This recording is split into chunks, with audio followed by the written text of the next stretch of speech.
মই আজি এটা অত্যন্ত ভয়ংকৰ খবৰ লগত লৈ এই লাইভটো কৰিছোঁ। খবৰ মানে টোপনি যাব নোৱাৰা ভয়ংকৰ খবৰ এটা।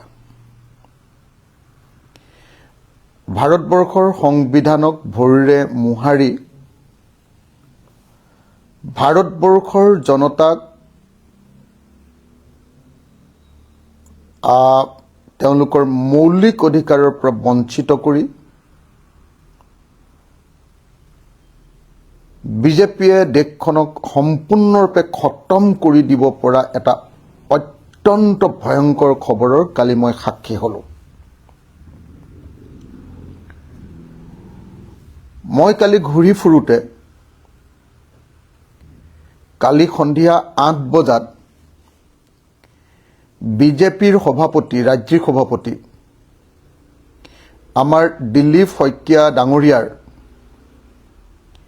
এটা ভিডিঅ' কনফাৰেন্স ঘটনাক্ৰমে চাবলৈ পালোঁ। কালি 8 বজাত, কালি সন্ধিয়া 8 বজাত, মানে আজি 5 তাৰিখটো, কালি 4 তাৰিখ, 4 ডিচেম্বৰ 2025 তাৰিখৰ দিনা বিজেপিৰ সভাপতি, ৰাজ্যিক সভাপতি দিলীপ শইকীয়া ডাঙৰীয়াই এটা ভিডিঅ' কনফাৰেন্স কৰিছিলে। কনফাৰেন্স কৰিছিলে তেখেতসকলৰ মন্ত্ৰীবিলাকৰ লগত, বিজেপি চৰকাৰৰ তেখেতসকলৰ বিধায়কবিলাকৰ লগত, তেখেতসকলৰ জিলাৰ সভাপতিসকল আছিলে। এইটো আছিলে বিজেপি দলৰ কালি ভিডিঅ' কনফাৰেন্স। মই আকস্মিকভাৱে এটা ঠাইত সেই ভিডিঅ' কনফাৰেন্সটো চাবলৈ পালোঁ। চোৱাতকৈ মই দেখিছোঁ চালে মানে তেওঁলোকেও গম পাই যাব, গতিকে মই ভিডিঅ' কনফাৰেন্সটো শুনি আছিলোঁ।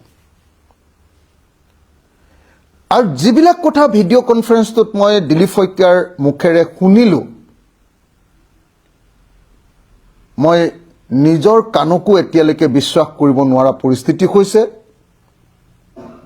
মোৰ লগত মোৰ দলৰ এজন অত্যন্ত গুৰুত্বপূৰ্ণ লিডাৰো আছিলে, তেওঁ শুনিছে।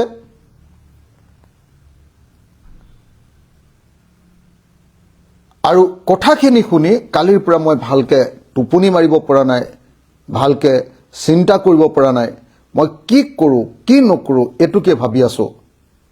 আৰু ভাবি থাকি সৰ্বশেষত মই আজি নিজেই এই লাইভটো অহাৰ সিদ্ধান্ত ল'লোঁ। কালি ভিডিঅ' কনফাৰেন্সত যোগেন মোহন ডাঙৰীয়াক খুব প্ৰশংসা কৰিছে দিলীপ শইকীয়াই, সেইটো মই শুনিলোঁ। কোন কোন বিধায়ক উপস্থিত নাই বুলি ধমকি লগাইছে, আৰু কোনোবা এজন মানুহক কৈছে যে কোন কোন বিধায়ক আছে আৰু কোন কোন নাই, মোক তালিকাখন বনাই দিয়া বুলি দিলীপ শইকীয়াই কৈছে। মই শুনি আছোঁ। আৰু তাৰ পাছতেই তেখেতে মানে কালি ভিডিঅ' কনফাৰেন্সখন পাতিছিলে আজি বিজেপি দলৰ ৱাল ৰাইটিং সম্পৰ্কে, দেৱাল লিখন সম্পৰ্কে তেখেতে বেছিকেলি ভিডিঅ' কনফাৰেন্সখনত কথা পাতি আছিলে। সকলো বিধায়কক কৈছিলে যে তোমালোকে অতি কমেও, শব্দটো কৈছিলে অতি কমেও মিনিমাম 500 মানুহলৈ ৱাল ৰাইটিং কৰিব লাগিব, এই বুলি কৈ আছিলে। অতি কমেও 500 মানুহলৈ আজি মানে 5 তাৰিখৰ দিনা তোমালোকে সকলোৱে কাইলৈ ৱাল ৰাইটিং কৰিব লাগিব, বিজেপিৰ প্ৰচাৰ চলাব লাগিব। আৰু তাৰ পাছত মানে ধমকি চমকি মাৰি কোন MLA অহা নাই, কোন হেৰি কৰা নাই, এইবিলাক কথা কৈ এইবাৰ তেওঁলোকে ভোটাৰ তালিকাৰ সংশোধনী, ভোটাৰ স্পেচিয়েল যিটো ৰিভিজন এতিয়া চলি আছে, যিটো ৰিভিজন চলি আছে, সেই ৰিভিজন সম্পৰ্কে এটা কথা পতা আৰম্ভ কৰিলে। তেওঁতো ধমকি দিবলৈ লাগিলে প্ৰথমতে দিলীপ শইকীয়া বৰ টান টান কথা কৈ দেই, ধমকি দিয়া কথা কয়। মই কালিহে দেখিলোঁ, কালিহে শুনিলোঁ, মানে একদম ধমকি দি আছে যে আপোনালোকে এই যিটো আমাৰ হেৰি চলি আছে, ভোটাৰ তালিকাৰ সংশোধনী চলিছে, SR চলিছে, সেইটো আপোনালোকে গুৰুত্ব দিয়া নাই, যি ধৰণে গুৰুত্ব দিব লাগিছিলে দিয়া নাই। তাৰ পাছত তেখেতে ক'লে যে আমাৰ অশোক সিংঘাল, মন্ত্ৰী অশোক সিংঘালক দায়িত্ব দিয়া হৈছে যে 60টা বিধানসভা সমষ্টিত 60টা বিধানসভা সমষ্টিত ভোটাৰ তালিকাৰ পৰা ভোটাৰৰ নাম কৰ্তন কৰিবলৈ তেওঁক দায়িত্ব দিয়া হৈছে, যাতে সেই 60টা বিধানসভা সমষ্টিত বিজেপি জিকিব পাৰে। কৈছে যে এই দায়িত্ব দলে অশোক সিংঘালক দিছে, আৰু অশোক সিংঘালে অসমৰ 60টা বিধানসভা সমষ্টিৰ ভোটাৰ তালিকাখন তেওঁৰ নিজৰ ইচ্ছামতে কৰ্তন কৰিব, মানুহৰ নাম কৰ্তন কৰিব। মই নিজ কাণেৰে শুনি আছো এই কথা, নিজ কাণেৰে। আৰু দিলীপ শইকীয়া ডাঙৰীয়াই কৈছে যে আপোনালোকে ভোটাৰৰ নাম কৰ্তন কৰিবৰ কাৰণে কাৰ কিমান ভোটাৰৰ নাম কৰ্তন কৰিব লাগে, বুথ অনুসৰি আপোনালোকে যি যি বুথত আমাৰ বিজেপিৰ অৱস্থা বেয়া, সেইবিলাক বুথৰ পৰা ভোটাৰৰ নাম কৰ্তন কৰিবৰ কাৰণে, আমাক ভোট নিদিয়া মানুহবিলাকক ভোটাৰৰ নাম কৰ্তন কৰিবৰ কাৰণে আপোনালোকে কি কি ব্যৱস্থা লৈছে, কিয় ব্যৱস্থা লোৱা নাই। কৈছে যে অহা 12 তাৰিখৰ পৰা, অহা 12 তাৰিখৰ ভিতৰত সকলো MLA, সকলো জিলা সভাপতি আৰু বিজেপিৰ মণ্ডল সভাপতিয়ে 12 তাৰিখৰ ভিতৰত ভোটাৰ তালিকাৰ পৰা কাৰ কাৰ নাম কৰ্তন কৰিব লাগিব তাৰ তালিকাখন দিব লাগিব। ধমকি দিছে তেওঁ কৈছে যে আপোনালোকে কিয় ইমান অৱহেলা কৰিছে, কিয় কামটো ঠিকমতে কৰা নাই, এনেকে কৈ আছে। তাৰ পাছত কৈছে যে 60টা বিধানসভা সমষ্টিত আমি অশোক সিংঘালক দি দিছো দায়িত্ব, আৰু অশোক সিংঘালে পুৰা এই ভোটাৰ তালিকাখন পুৰা ঠিক কৰি পেলাব, ভোটাৰ তালিকাৰ পৰা নাম কৰ্তন কৰিব 60টা বিধানসভা সমষ্টি বুলি কৈছে। আৰু বাকী যিবিলাক বিধানসভা সমষ্টিত বুথ পৰ্যায়ৰ পৰা বদলি কৰিব লাগে, বিজেপিৰ নিয়ম অনুসৰি বিজেপিক ভোট দিয়া মানুহবিলাকৰ কাৰণে বদলি, মানে ভোট দিয়াবিলাকক ৰাখি নিদিয়াবিলাকৰ নাম কৰ্তন কৰিব লাগে, তাৰ তালিকা বিধায়কবিলাকক 12 তাৰিখৰ ভিতৰত দিবৰ কাৰণে দিলীপ শইকীয়াই নিৰ্দেশ জাৰি কৰিছে।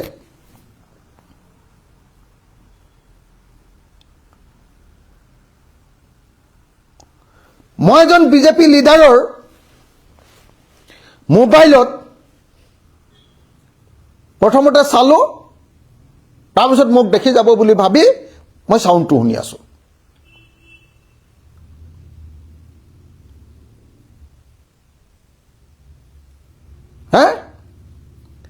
আৰু বিজেপি বিধায়কজনে আমাৰ কথাবিলাক যাতে তালে নাযায়, আমি মাজে মাজে কথা পাতি আছো, সেই কথাবিলাক যাতে তালে নাযায় তেওঁ মোবাইলটোত মিউট কৰি ৰাখিছো বুলি কৈছে মোক। কৈছে যে চিন্তা নাই, এফালৰ পৰা নাযায়, মিউট কৰি ৰাখিছো, আমাৰ সাউণ্ড নাযায়। আশ্চৰ্যজনক ঘটনা। মই টাইমটো পৰ্যন্ত আপোনালোকক কৈ দিছো যে 8টা বজাত বোধহয় হেৰিখন আছিলে, 8টা বজাত বোধহয় তেওঁলোকৰ এই কি কয় ভিডিঅ' কনফাৰেন্সখন আছিলে, বোধহয় 8:10 মই ইমান মনত ৰখা নাই, আৰু 8:10-12 মানত আৰম্ভ হৈছে যেন লাগিছে মোৰ ভিডিঅ' কনফাৰেন্সখন, আৰু অলপ দীঘলীয়াকৈ চলি আছেতো। 8:38-40 মানত বোধহয়, 38-40 মানত বোধহয় মানে দিলীপ শইকীয়াই এই কথাকেইটা কৈছে। মই নিজ কাণেৰে শুনি আছো, আৰু মোৰ লগত মোৰ দলৰ এজন গুৰুত্বপূৰ্ণ সতীৰ্থই এই কথাবিলাক পুৰা শুনি আছে। এতিয়া এই কথাটো মই মিছাকে কৈছো বুলিতো নিশ্চয় সকলোৱে হুলস্থুল কৰিব। অসমৰ মুখ্যমন্ত্ৰীয়েতো একেবাৰে মানি নল'ব, সেইকাৰণে মই আজি যেতিয়া মই এই লাইভটো কৰিম বুলি কৈছিলো, এতিয়াই মই 2 বাৰ হিমন্ত বিশ্ব শৰ্মাক টেগ কৰি দিছো মেনশ্যন কৰি দিছোঁ যে আপুনি মোৰ এই লাইভটো শুনিব,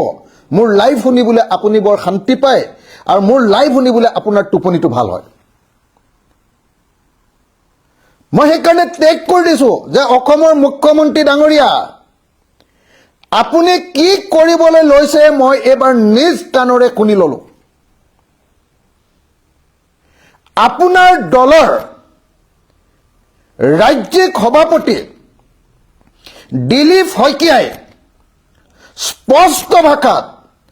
আপোনালোকৰ মন্ত্ৰী য'ত যোগেন মোহনো সেই কনফাৰেন্সখনত উপস্থিত আছে, যোগেন মোহনক প্ৰশংসা কৰিছে, কোন কোন নাই বুলি বিধায়কক তাক তালিকা দিবৰ কাৰণে কোনোবা এজনক মোক লিখি দিবি বুলি কৈছে। বিধায়ক বহু সংখ্যক আছে,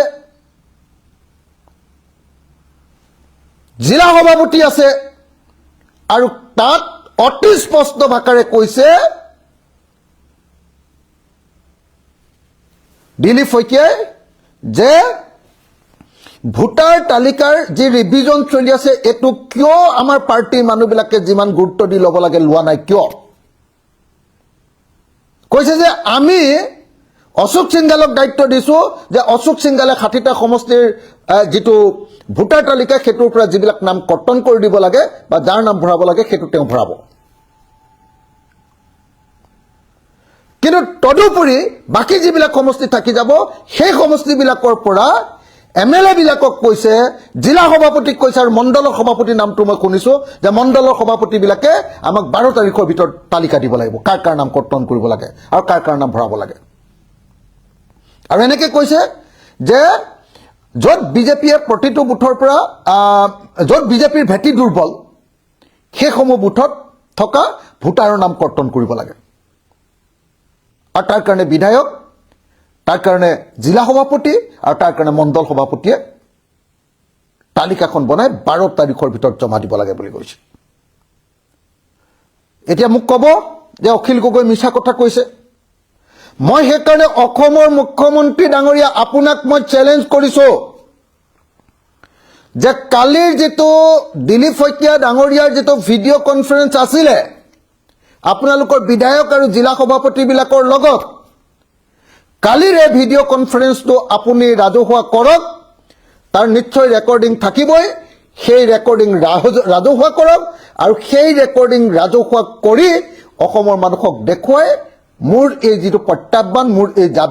দাবী সম্পৰ্কে আপুনি প্ৰমাণ কৰক। নহ'লে কিন্তু মই কালিৰ পৰা শুব পৰা নাই, কি কৰোঁ কি নকৰোঁ, কাক কওঁ কাক নকওঁ মই লাগি আছে। মই ফোনতো কথাটো ক'বলৈ বেয়া পাই আছোঁ, সেইকাৰণে উপায় নাপায় আজি মই ফেচবুক লাইভ যোগে সমগ্ৰ অসমৰ মানুহক জনাব খুজিছোঁ যে বিজেপিয়ে এতিয়া অসমৰ ভোটাৰ তালিকাখন নিজৰ ইচ্ছামতে এবাৰ ইঞ্জিনিয়াৰিং কৰিবলৈ লৈছে। কেইদিনমানৰ আগতে মোক অসম বিধানসভাৰ 3জনমান বিধায়কে কৈছিলে যে আমাৰ বিধায়কবিলাকক CMে পঠিয়াই দিছে যে নিজৰ নিজৰ সমষ্টিৰ পৰা 10,000 ভোটৰ নাম কৰ্তন বা নতুনকৈ নাম ভৰ্তি কৰিব লাগে। সেইটো মই বিধায়কৰ পৰা ইনডাইৰেক্টলি শুনিছিলোঁ,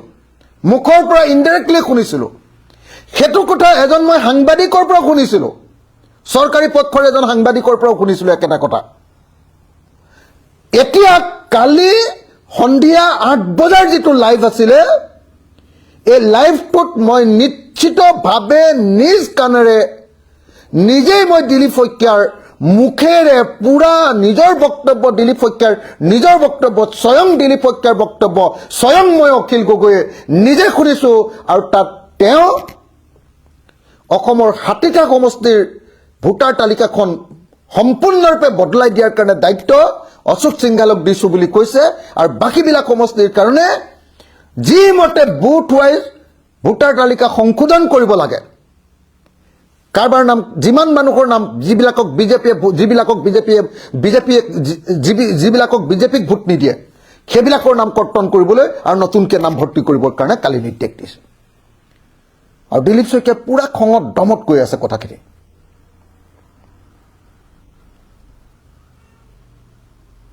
সেইকাৰণে মই অসমৰ মুখ্যমন্ত্ৰী মোৰ এই যি ভয়ংকৰ অভিযোগ ভয়ংকৰ বুলি কৈছো এই ভয়ংকৰ অভিযোগ যদি মিছা হয় মোক নাৰ্কো টেষ্ট কৰক আপোনালোকে মোক নাৰ্কো টেষ্ট কৰক মোৰ এজন সাক্ষীও আছে একেলগতে দুইজন মানুহে আমি শুনিছো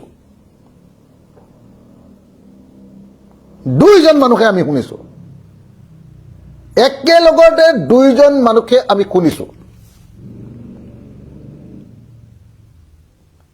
আৰু সেইকাৰণে মই মুখ্যমন্ত্ৰীক দাবী জনাইছো আৰু মই ভাবো যে আমাৰ বিৰোধী পক্ষৰ আটাইবিলাক দলে মিলি আমি ইমিডিয়েটলি ইলেকশ্যন কমিশনৰ ওচৰলৈ যাব লাগে আৰু ইলেকশ্যন কমিশনৰ ওচৰলৈ গৈ কালিৰ যিটো আমাৰ দিলীপ শইকীয়াৰ যিটো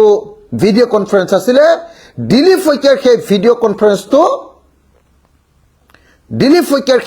কনফাৰেন্সটো আমি হেৰি কৰিব লাগে কি কয় কালি সেইটো চিবিআই এনকুৱাৰী কৰি সেইটোৰ ওপৰত তদন্ত কৰি বা সেইটোৰ ওপৰত জুডিচিয়েল এনকুৱাৰী কৰি সেইটো ভিডিঅ' সঁচা নে মিছা আপোনালোকে প্ৰমাণ কৰক কেনেকৈ বিজেপিয়ে এই কাম কৰিবলৈ লৈছে কেনেকৈ আপোনালোকে জানে যিটো ডিলিমিটেশ্যন কৰিছিলে সেইটো অশোক সিংগালে তাৰমানে অশোক সিংগাল বাহিৰৰ পৰা আহিছে সেই অশোক সিংগালে অসমৰ গোটেই সমষ্টিবিলাক এটা এটাকে ভাঙি পেলাইছে মৰাণৰ সমষ্টিকেইটা ভাঙি দিলে মটকে জিকিব পৰা সমষ্টিকেইটা ভাঙি দিলে আহোমে জিকিব পৰা সমষ্টিকেইটা ভাঙি দিলে কোচ ৰাজবংশীয়ে জিকিব পৰা সমষ্টিকেইটা ভাঙি দিলে চাহ শ্ৰমিকে জিকিব পৰা সমষ্টিকেইটা ভাঙি দিলে আৰু বিজেপিয়ে যি ধৰণে জিকাব খোজে তেনেকুৱা সমষ্টি বনাই ল'লে আৰু মুছলমানবিলাককতো এটা ঠাইত চব বৰাই দিলে এইটো কৰিলে অশোক সিংগালৰ জৰিয়তে হিমন্ত বিশ্ব শৰ্মাই এইটো কাম কৰালে অশোক সিংগালৰ জৰিয়তে এবাৰ আকৌ অশোক সিংগালক দায়িত্ব দিছে 60টা বিধানসভা সমষ্টিৰ ভোটাৰ তালিকা সম্পূৰ্ণৰূপে বদলাই পেলাবৰ কাৰণে আৰু বাকী সমষ্টিবিলাকত যিবিলাক ঠাইত বুধয় যিবিলাক ঠাইত এই 60টা থাকে তেওঁলোকৰ ষ্ট্ৰেটেজিক সমষ্টি বাকী সমষ্টিবিলাকত ইয়াৰ বুথৰ ভিত্তিত কাৰ নাম কাটি দিব লাগে আৰু কাৰ নাম ভৰাব লাগে সেইটোৰ কাৰণে দায়িত্ব প্ৰদান কৰিছে সংশ্লিষ্ট বিধায়ক কি কয় আপোনাৰ ডিষ্ট্ৰিক্টৰ প্ৰেচিডেণ্ট তেওঁলোকৰ বিজেপিৰ আৰু তেওঁলোকৰ মণ্ডলৰ প্ৰেচিডেণ্টসকলক মই অতি স্পষ্ট ভাষাৰে মোৰ অভিযোগ উত্থাপন কৰিলোঁ এটো নহয় বুলি কোৱা মোৰ এই অভিযোগ মিছা বুলি ক'ব পৰা পৃথিৱীৰ কোনোবা মানুহ যদি জন্ম হ'ব পাৰে মই প্ৰত্যাহ্বান জনাইছোঁ অসমৰ মুখ্যমন্ত্ৰীক মই এইটোৰ ওপৰত জুডিচিয়েল এনকুৱাৰী দিবলৈ দাবী জনাইছোঁ আৰু অসমৰ সকলো বিৰোধী পক্ষৰ নেতাসকলক মই ঐক্যবদ্ধভাৱে নিৰ্বাচন কমিশনৰ ওচৰলৈ গৈ এইটোৰ ওপৰত এনকুৱাৰী দাবী কৰিবৰ কাৰণে আৰু ভোটাৰ তালিকাৰ যি স্পেচিয়েল ৰিভিজন চলি আছে এইটো বন্ধ কৰিবৰ কাৰণে আমি সকলোৱে মাত পাতিবৰ কাৰণে মই আহ্বান জনাইছোঁ আৰু লগতে আপোনালোক সকলো সংবাদ মাধ্যমক আহ্বান জনাইছোঁ যে মোৰ এই লাইভটো আপোনালোকে প্লিজ আপোনালোকৰ টিভি আৰু বাতৰি কাগজত প্ৰকাশ কৰক মই আপোনালোকক অনুৰোধ জনাইছোঁ অসমৰ সকলো ৰাইজক প্লিজ আপোনালোকে এই বিষয়টোক লৈ সাৱধান হওক আৰু বিজেপিয়ে কৰা এই চক্ৰান্তৰ বিৰুদ্ধে সকলোৱে মাত মাতক এতিয়া বহুতে ক'ব পাৰে মই অলপ আগতে টিভিত শুনিলোঁ অসমৰ মুখ্যমন্ত্ৰীয়ে কোৱা যে প্ৰতিদিনে এইটো কথা ক'লে কি হ'ব প্ৰতিদিনে যে তেওঁ কৈছে যে এনেকৈ কি কয় কাৰোবাৰ নাম কৰ্তন কৰিছে তেওঁ কৈছে যে 6 নম্বৰ ফৰ্মখন ফিল আপ কৰি দিলে হ'ল 6 নম্বৰ ফৰ্মখন ফিল আপ কৰে মানে নতুনকৈ সোমোৱাৰ আগতে ইলেকশ্যন শেষ হৈ যাব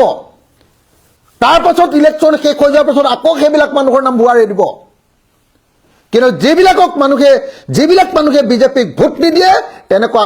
লাখ লাখ ভোটাৰৰ নাম কৰ্তন কৰিবৰ কাৰণে অশোক সিংগাল বাহিনী দিলীপ শইকীয়া বাহিনী হিমন্ত বিশ্ব শৰ্মা বাহিনী ইতিমধ্যে ফিল্ডত নামি গ'ল আৰু মই নিজ কাণেৰে দিলীপ শইকীয়াৰ এই বক্তব্য শুনাৰ পাছত মই নিজে আচলতে স্তব্ধ হৈ গৈছিলোঁ মই কি কৰোঁ কি নকৰোঁ কেনেকৈ কি কৰোঁ এইটোক লৈ ভাবি আছিলোঁ আৰু এতিয়া মই আপোনালোকৰ সন্মুখত অসমৰ ৰাইজৰ সন্মুখত গোটেই কথাখিনি কৈ দিছোঁ ইয়াৰ পাছত অসমৰ ৰাইজে কেতিয়া কি কৰে কেনেকৈ কি কৰে আপোনালোকে সিদ্ধান্ত লওক নহ'লে কিন্তু অসমৰ ৰাইজৰ ভোটৰ যি অধিকাৰ মৌলিক যি অধিকাৰ এজন নাগৰিকৰ আটাইতকৈ ডাঙৰ মৌলিক অধিকাৰটো কি ভোটাধিকাৰ সেই ভোটাধিকাৰটো নাইকিয়া কৰি দিব খুজিছে আৰু সেইকাৰণে মই আপোনালোকক সকলোকে এই বিষয়টোক লৈ মাত পাতিবৰ কাৰণে অনুৰোধ জনাইছোঁ ধন্যবাদ জয় Assam mobile plus physiotherapy wellness and rehabilitation centre দক্ষিণ কামৰূপৰ ব্যৱসায়িক প্ৰাণকেন্দ্ৰ বিজয়নগৰৰ লগতে VIP চক আৰু গুৱাহাটী মালিগাঁও পাণ্ডৱনগৰত থকা তিনিওখন ক্লিনিক বৰ্তমান প্ৰায় 20 বছৰৰ অভিজ্ঞতা পুষ্ট তথা এতিয়ালৈকে প্ৰায় 40,000 ৰোগীক সুস্থ কৰি তোলা ডক্টৰ পল্লৱীনাথৰ তত্ত্বাৱধানত চলি আছে এই ফিজিওথেৰাপি চেণ্টাৰ তিনিটাত বৰ্তমান অভিজ্ঞ ডক্টৰৰ দ্বাৰা যিকোনো জটিল ফিজিওথেৰাপি চিকিৎসাৰ লগতে যিকোনো ৰোগীৰ ঘৰলৈ গৈ চিকিৎসা সেৱাৰ সুব্যৱস্থাও ৰাখিছে আমাৰ ঠিকনা mobile plus physiotherapy wellness and rehabilitation centre opposite Uparhali Bijoynagar SBI branch আমাৰ VIP চকৰ ঠিকনাটো হ'ল VIP চক near VIP bus stop Borjhar Guwahati আমাৰ মালিগাঁও ঠিকনাটো হ'ল চেলাছ 360 physiotherapy and rehabilitation centre Maligaon Pandavnagar Guwahati 12 আমাৰ যোগাযোগ নম্বৰ হৈছে 8011744696